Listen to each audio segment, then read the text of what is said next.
Hi there, today I want to show you how I made one of the tracks that's on my new album called Voices of Jupiter. Here's the track.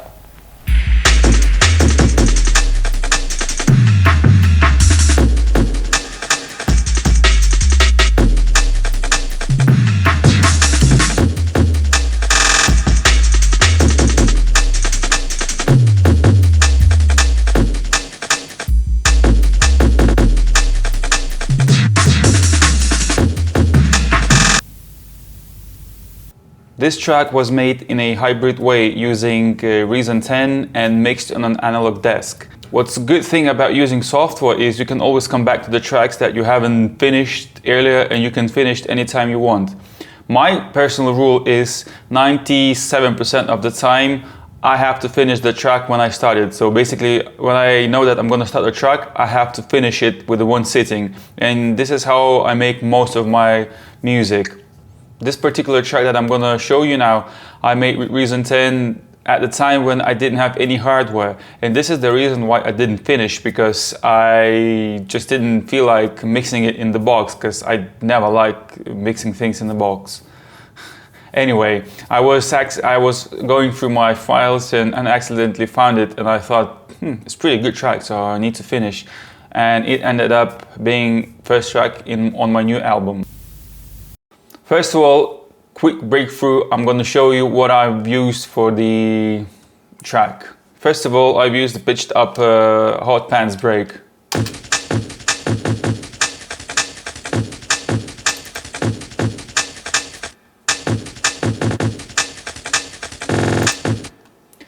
The second one, I've used the hot pants break, but normal.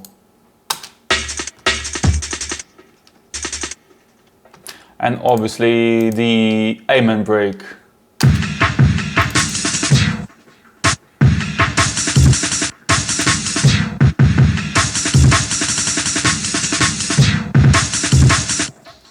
My own made pad.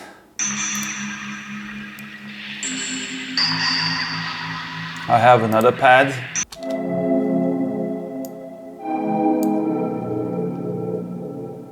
I have an 808 bass.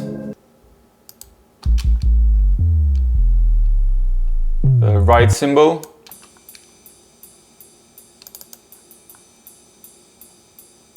and then I have the vocal. The global recorder. I'm also using the Roland Cloud GV1080 for the pads, which is like really great sounding synth.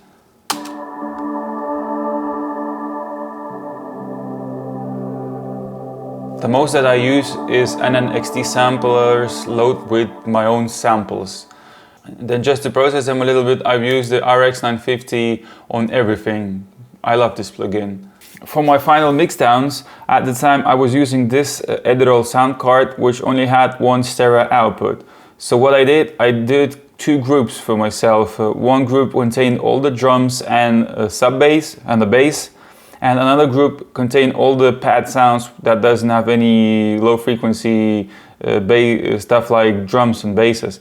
So I sent one channel from the sound card to my mixing desk with just drums and basses, and I didn't do much in the terms of processing, maybe just a gentle EQ. And then I sent other sounds to another channel on my mixing desk where I cut all my low frequencies and added hardware, reverb and delays. And that basically was my final mixdown using just two slider faders on my mixing desk.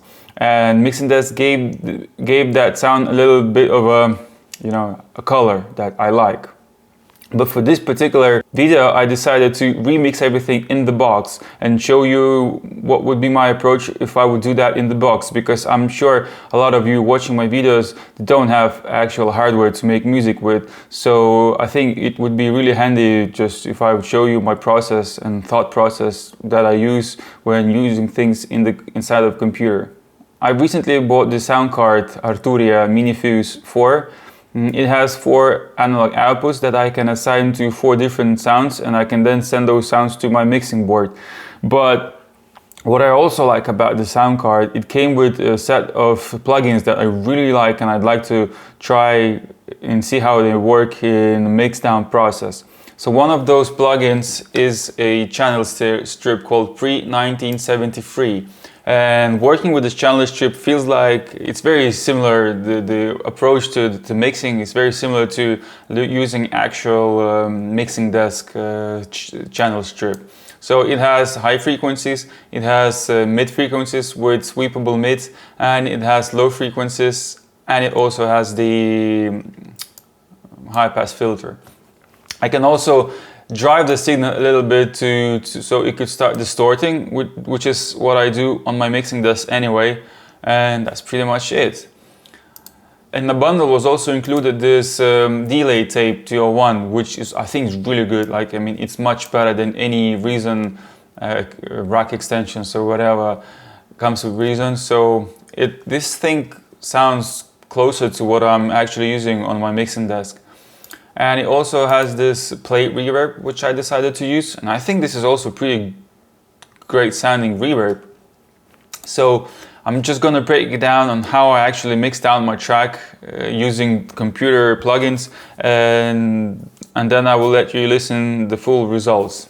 First of all, let's check the hot fans pitched up break. I've added a filter that I could control its envelope.